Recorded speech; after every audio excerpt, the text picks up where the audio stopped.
ఎప్పుడు కూడా కిషన్ భాయ్ అని పిలుస్తూ ఉంటారు.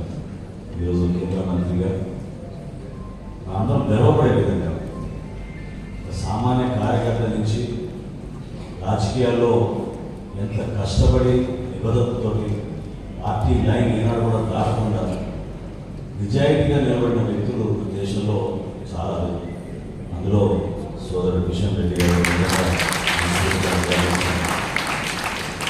అదేవిధంగా తెలుగుదేశం పార్టీ రాష్ట్ర అధ్యక్షుడు సత్యకుమార్ గారు చెప్పినట్టు ఎన్నికల్లో విజయం సాధించడం ఒకటైతే రాష్ట్రంలోనే ప్రథమ స్థానంలో ఓట్ల సంఖ్యలో మెజారిటీ సంఖ్యలో నిలబడడం నిజంగా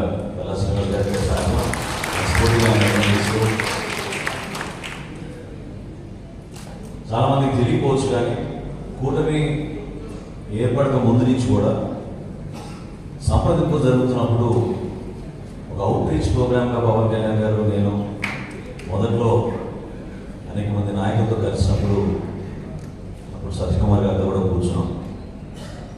ఆ రోజుల్లో ఉన్న పరిస్థితులు రాష్ట్రంలో ఏమాత్రం కూడా అనుకూలంగా లేవు.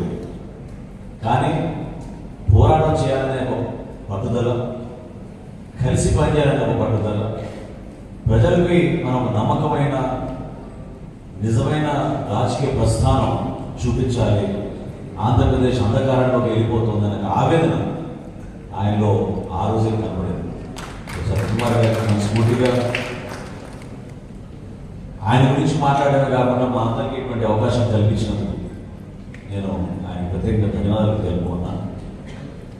శాసనసభాపతిగా ఉన్నప్పుడు కిషన్ రెడ్డి గారు నేను 2004లో శాసనసభ్యులుగా ఉండేవాళ్ళు, దాదాపు పక్కనే కూర్చుండేవాళ్ళు.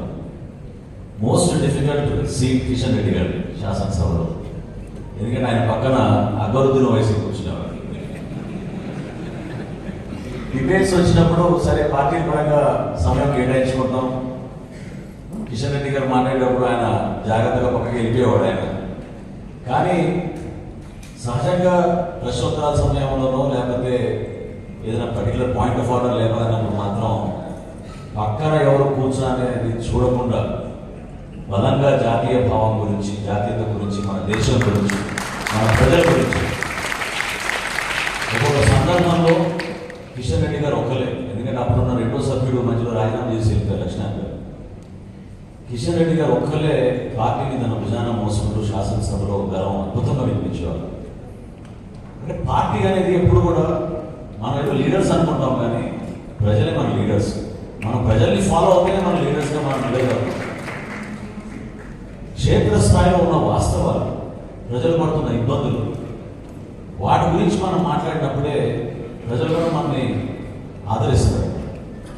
మన అజెండాగా మనకు ఉంది, మన ఫిలాసఫీ మనకు ఉంది, దాని గురించి మనం మాట్లాడుకుంటూ ముందుకు వెళ్తాం అంటే అది నిలబడదు. పైనీర్ ఎడిటర్ కృష్ణప్రసాద్ గారు నాకు ఫోన్ చేసి ఇట్లా సత్య గారు ఒప్పుకున్నారు కాలం గురించి, మేము మిమ్మల్ని 5 సంవత్సరాల క్రితం అడిగాం ఒక పుస్తకం లేకపోతే ఒక సిరీస్ ఆఫ్ ఆర్టికల్స్ రాయమని, మీరు ఒప్పుకోలేదు అంటే నేను అన్నాను సభాపతిగా నాకున్న ఆ రోజు పరిచయాలు, నేను కలిసి పనిచేసిన సందర్భాలు అవి నేను పబ్లిక్గా చేసుకోలేదు. ఎందుకంటే it's lot of confidential issues we have discuss, we trust each other. రాష్ట్ర విభజన జరుగుతున్నప్పుడు ఎంత ఇబ్బందికరమైన పరిస్థితులు ఉన్నాయో శాసనసభలో, ఆ రోజున అందరూ సహకరించి కలిసికట్టుగా ప్రజల గురించి ఆలోచించకపోతే ఆ శాసనసభ గౌరవం అట్లా నిలబడేది కాదు. తద్వారా ప్రజలకి మీరు జరిగే విధంగా నిర్ణయాలు కూడా తీసుకోలేకపోయేవాళ్ళు. ఇంకొక ముఖ్యమైన సంఘటన బాగా గుర్తు, కిషన్ రెడ్డి గారిని ఎప్పుడు కూడా నేను తలుచుకునేది, ఆయన